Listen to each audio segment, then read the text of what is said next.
Certainty is highly valued in this culture.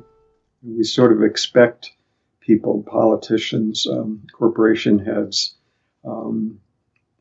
teachers, neighborhood leaders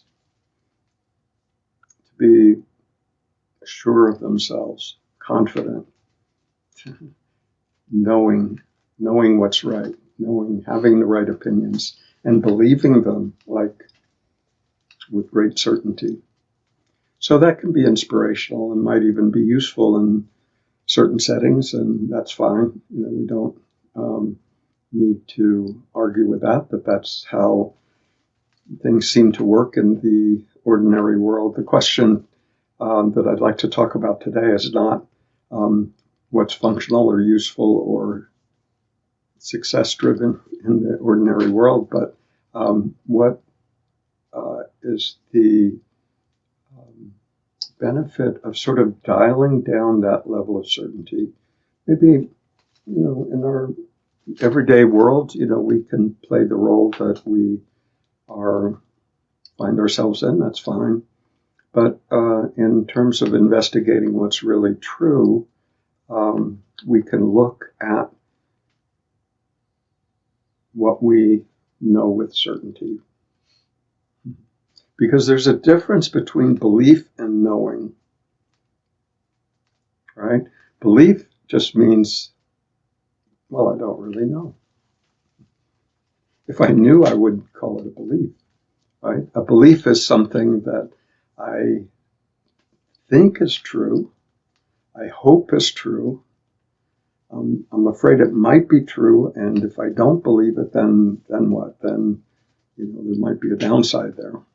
If I don't believe this particular tradition, then what? So maybe it's a good thing to believe. So the idea of being less certain about our beliefs, or if we want to go all in, we could question whether any belief is true. But we can see that if what we are after is to find out what's really true, in other words, what's really true that we can know in our own direct experience, then to start with anything other than something that we can know with certainty is starting off on solid ground, right? If we start off with a belief system and start looking at the world and trying to plan our strategy to get to some imagined future state based on a whole set of presumptions about how, let's say, the spiritual journey works, how do we know that? We can say, well, so-and-so said, and, they've been, dead for a couple of millennia, and there are scriptures involved, and millions of people, subscribe to that, and it offers great comfort to a lot of people, and that's fine. There's a lot of benefit in established traditions in terms of morality and community service, and there are benefits there. But again, going back to the question, if our individual desire is to find out what's true about what is living this life for myself, what's needed to find that out. And if we start off with a set of beliefs that we presume are true or hope are true, and then sort of build our way based on that foundation, that's bound to lead to, well, who knows? But the results won't lead us to what's actually true. So, there's a lot in the spiritual journey that is presented as being necessary, right?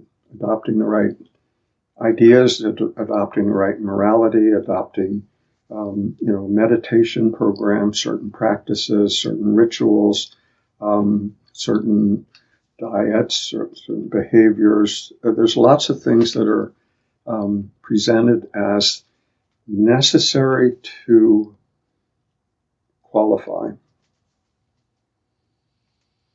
right? And it sounds like there's a lot that needs to be done in order to get to some sacred space sometime in the future, not now, of course, but at some time in the future that may be called awakening or enlightenment.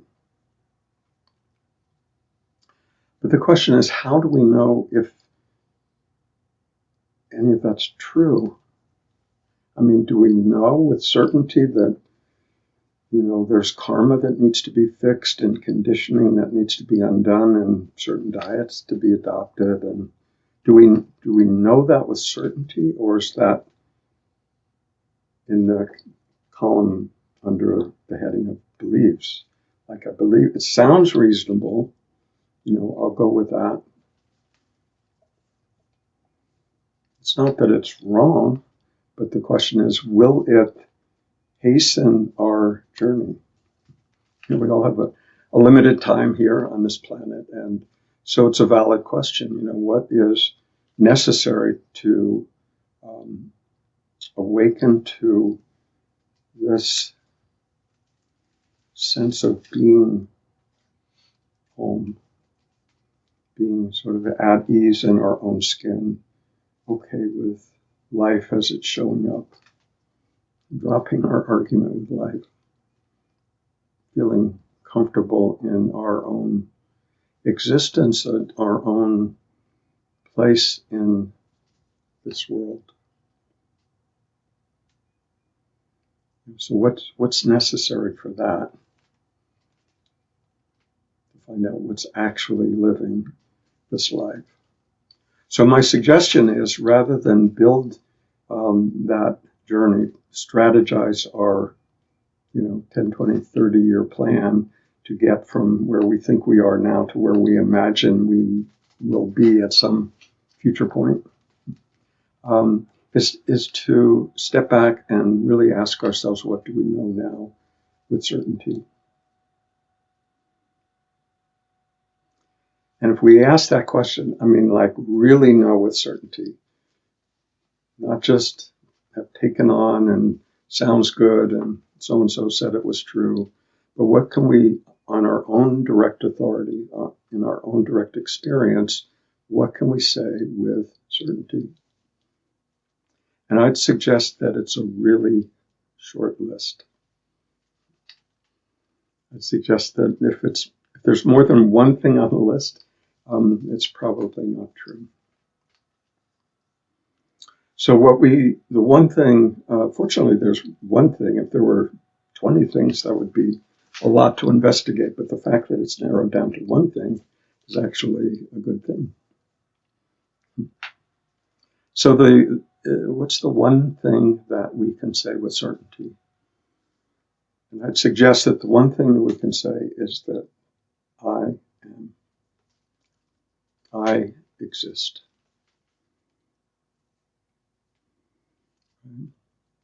2 words, 3 letters, not a long treatise, but we can say it with certainty simply because we can't say the opposite. We can't claim, no, poor me, I don't exist. We can't claim that. You'd have to exist to claim that you don't. You'd have to exist to claim anything. Right? So just this sense, we're not claiming anything about it. We don't claim that we know what that is. All that we can know with certainty is that there's something here in this moment for all of us, in equal measure, by the way, all of us, that has this sense of being. Like in this moment, there's something here in this moment. It's not at some other moment, and it's not somewhere else. It's here, now, without having to attain that, without having to fabricate it or conjure it up. It's just a immediately obvious that there's something, some sense of just being. It's this raw sense of being. We're not even claiming, form or formless, or we don't. It's just, we can just start with this sense of being. So that's what we can know with certainty. And if our intention is to find out what's truly living this life, it's not a bad place to start. It is something that we don't need anyone else's say so about. It's self-confirming. It can be felt, sensed in and as oneself, and then we go from there. But at least we're starting from solid ground. And then the question is, well, what is that? What is that sense of I am? And what the mind wants to do is fill in the conceptual answers. I mean, it's what we typically do if someone asks you to tell them about yourself. I mean, we have ready-made answers in terms of our where we live and where we went to school and what we studied and what our job is and family and so on. That's fine. Keeps the conversation going.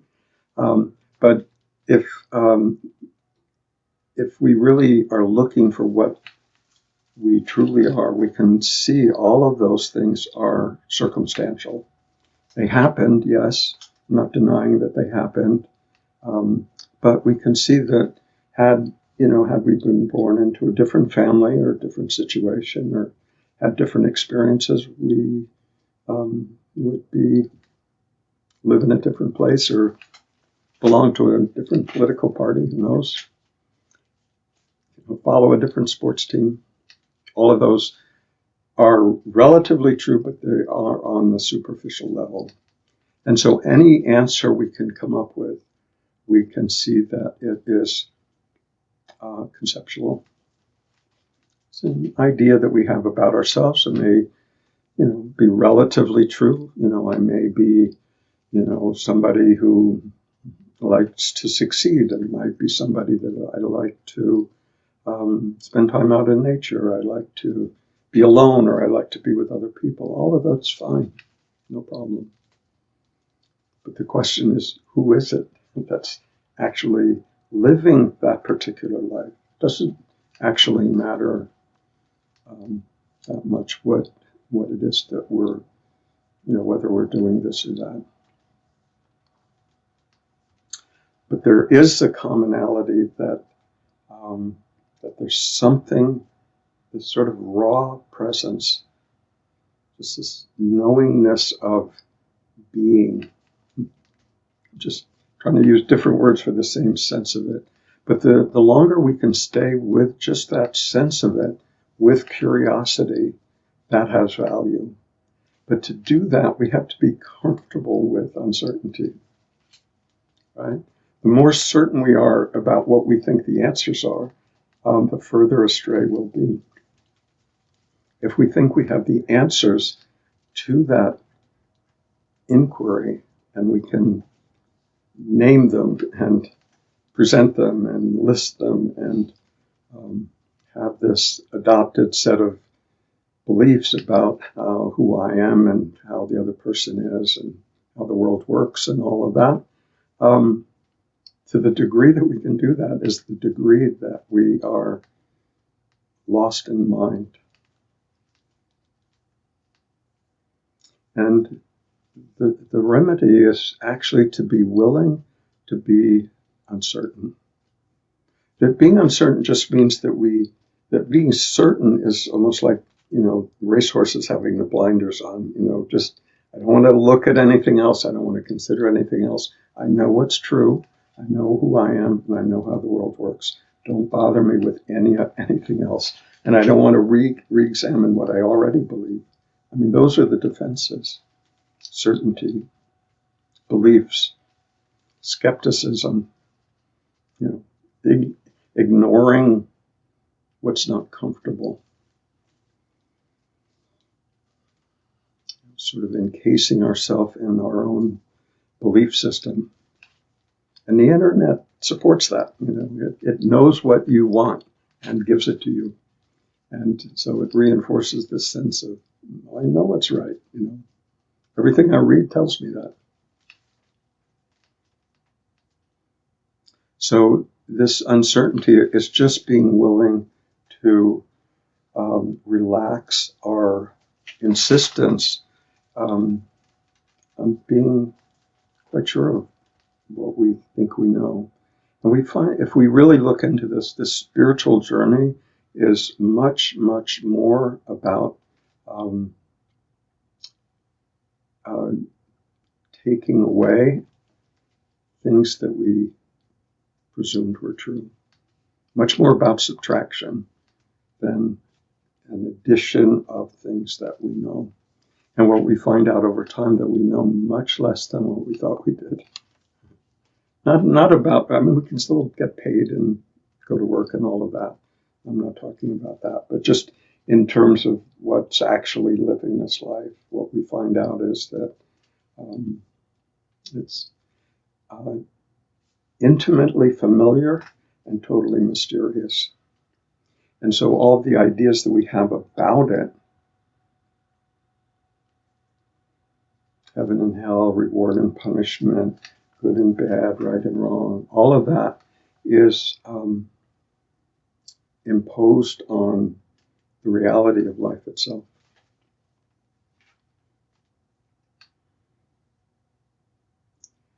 And there's a structure to that, and it can be comforting, it can also be frightening, but it's not what is actually happening. What's actually happening is this capacity to be aware of whatever life's offering. Sometimes what life offers is pleasurable. We like that. Sometimes it's challenging. And the question is, it's not that we have to try to dislike what's obviously pleasurable. There's no payoff there. But there is what is being asked for is a willingness to live life on life's terms, even when sometimes it's difficult. And resist the fallback sensation of, I know how life should be, right? I know how this situation should be. I know how the other person should act, what they should have said. I know, I'm certain. Right? So that locks us into a certain worldview. And one of the things that we can notice about life is that when we view it through that veil, through that conditioning, life tends to provide supporting evidence. Right? It's like if we believe that the world is a scary place. Somehow the world seems to serve up situations that are scary. Or we believe that my job in the world is to be a helper. That gives me my identity. And the world says, okay, here's a whole bunch of needy people that you can help. And so in that way, how we view the world gets supported by our experience. Our experience confirms our beliefs. Our beliefs makes us more certain. We tend to see the world more and more through that veil. And it's that circular reinforcement between belief and experience that sort of coalesces our certainty over a lifetime. So a lot of times older people become more fixed in their ideas. But if we can look back over the course of a lifetime and see how often our ideas about life have evolved, changed, I think you can say back into teenagehood, and how they've evolved over time, maybe we can be a little less certain that the ideas that we have now are absolutely true. And just being willing to step back into that state of unknowing. And the challenging part is that the mind likes to know. It likes to know because it likes control. It feels like it's in control and it knows what's going on and can manage what's going on. So the idea of not knowing, not being certain, not having ideas about everything, opinions about everything, and just being willing to stay with the actuality of what's happening is challenging for the mind. But by loosening our grip on what we think, this overlay about what we think should happen and how the world should work, we get to see more clearly how it's actually happening. And that frees us up to respond as appropriate for that particular, totally unique situation, rather than reacting from past conditioning. But it's good to know that the mind doesn't like this state of uncertainty. Helpful for the spiritual journey, the mind will resist it. The mind isn't bad, right? But it is a worthy force. The worthiness comes from requiring us, forcing us to get more clear about what's really true. It's as if the mind, you have a pleasurable state and you think, oh, I've got this, I can meditate and feel good, wonderful. And then the mind comes back and gets you all roiled up about something. And it's as if the mind says, okay, you had a nice, pleasurable moment, but how about now? Can you maintain that equanimity now in the presence of this memory? How about now?